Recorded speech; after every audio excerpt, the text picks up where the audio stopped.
എല്ലാവർക്കും ഇഷ്ടപ്പെടുന്ന രീതിയിലുള്ള ഒരു ബീഫ് സ്റ്റൂ ആണ് ഇന്ന് ചെയ്യുന്നത്. നല്ല കുറുകിയ രീതിയിലുള്ള ഒരു ബീഫ് സ്റ്റൂ ആണിത്. ബീഫ് സ്റ്റൂവിന് ഏറ്റവും നല്ല കോമ്പിനേഷൻ ബ്രെഡാണ്. അതെങ്ങനെയാണ് ചെയ്യുന്നതെന്ന് നോക്കാം. ഞാനിവിടെ 1 കിലോ ബീഫ് എടുത്തിട്ടുണ്ട്. കഴുകി വൃത്തിയാക്കിയ ബീഫ് ഒരു കുക്കറിലേക്ക് ഇട്ട് കൊടുക്കാം. അതിലേക്ക് ഇനി മസാല പൊടികളായിട്ടൊന്നും ചേർക്കുന്നില്ല. ഒരു ചെറിയ കഷ്ണം കറുവ, 5 ഏലക്ക, ജാതിപത്രി, 6 ഗ്രാമ്പു,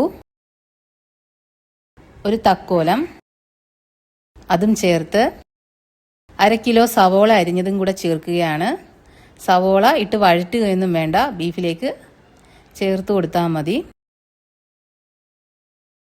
2 തണ്ട് കറിവേപ്പിലയും 1/2 ടീസ്പൂൺ ഉപ്പും 8 വലിയ അല്ലി വെളുത്തുള്ളിയും ഒരു വലിയൊരു കഷ്ണം ഇഞ്ചി ചതച്ചതും കൂടി ചേർക്കുക. എല്ലാം കൂടി കൈകൊണ്ട് നല്ലതുപോലെ തിരുമ്മി വയ്ക്കുക.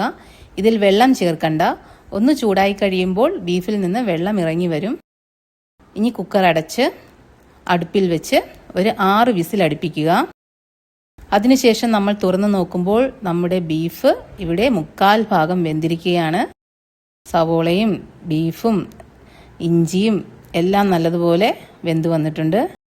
ഇനി അടുത്ത് അതിലേക്ക് ഒരു 300 ഗ്രാം കിഴങ്ങ്, 1/4 കിലോ ക്യാരറ്റ്, 8 പച്ചമുളക്, നല്ല എരിവുള്ള പച്ചമുളകാണ് ഇതിൽ ചേർക്കുന്നത്. ഇതിന് എരിവിനാവശ്യമായിട്ട് നമ്മൾ വേറെ ഒന്നും ചേർക്കുന്നില്ല. ഈ പച്ചമുളകിൻ്റെ എരിവ് മാത്രമേ ഇതിനുള്ളൂ. അതനുസരിച്ച് പച്ചമുളക് ചേർക്കുക. അതും കൂടെ ചേർത്ത് ഒന്ന് ഇളക്കി കുക്കറൊന്ന് അടച്ച് സ്റ്റൗ കത്തിച്ച് 1 വിസിൽ കഴിയുമ്പോൾ സ്റ്റൗ ഓഫ് ചെയ്യുക. നമ്മുടെ ബീഫ്, കിഴങ്ങ്, ക്യാരറ്റ് ഇതെല്ലാം നല്ലതുപോലെ വെന്തിട്ടുണ്ട്. അത് വേറെ ഒരു ഉരുളിപ്പാത്രത്തിലേക്കിട്ട് അതൊന്ന് ചൂടായി വരുമ്പോൾ 2 തേങ്ങയുടെ പാലാണ് നമ്മൾ എടുത്തേക്കുന്നത്. ഇത് 2ാം പാലാണ്. ഇത് ഏകദേശം 1.5 ലിറ്ററോളം ഉണ്ട്. അതൊഴിച്ച് അതൊന്ന് ഇളക്കി അതൊന്ന് തിളച്ച് വരുമ്പോൾ ഇനി നമ്മൾ ചേർക്കുന്നത് തേങ്ങയുടെ 1ാം പാലാണ്. നല്ല കുറുകിയ പാലാണ്. അത് ഏകദേശം 1 ലിറ്ററോളം ഉണ്ട്. അതും കൂടെ ഒന്ന് ചേർത്ത് ഇളക്കുക. അധികം തിളപ്പിക്കേണ്ട.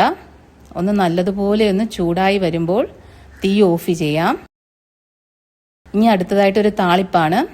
ഒരു ചീനച്ചട്ടി ചൂടായി കഴിയുമ്പോൾ അതിലേക്ക് 2 ടേബിൾ സ്പൂൺ വെളിച്ചെണ്ണ ഒഴിച്ച് അതിൽ വലിയ 5 കഷ്ണം ഉള്ളി ചെറുതായി അരിഞ്ഞതും ചേർത്ത് അത് മൂത്ത് വരുമ്പോൾ ഇനി അതിലേക്ക് 2 തണ്ട് കറിവേപ്പിലയും കൂടെ ചേർത്ത് ഇളക്കി നമ്മുടെ ബീഫ് സ്റ്റൂവിലേക്ക് ഒഴിച്ചു കൊടുക്കാം. നമ്മൾ ഈ കറിക്ക് ഈ 2 സ്പൂൺ വെളിച്ചെണ്ണ മാത്രമേ ഉപയോഗിച്ചിട്ടുള്ളൂ. വേറെ പ്രത്യേകിച്ച് നമ്മൾ വെളിച്ചെണ്ണയൊന്നും സവോളയ്ക്ക് വഴറ്റാനോ ഒന്നും നമ്മൾ ഉപയോഗിച്ചിട്ടില്ല. അങ്ങനെ നമ്മുടെ ബീഫ് സ്റ്റൂ ഇവിടെ റെഡി ആയിട്ടിരിക്കുകയാണ്. ഇപ്പോൾ നല്ല ലൂസായിട്ടാണ് ഇരിക്കുന്നത്. ഇത് തണുത്ത് കഴിയുമ്പോഴത്തേക്കും കുറുകി വരും. വീഡിയോ ഇഷ്ടപ്പെട്ടാൽ ഷെയർ ചെയ്യുക, ലൈക്ക് ചെയ്യുക. താങ്ക്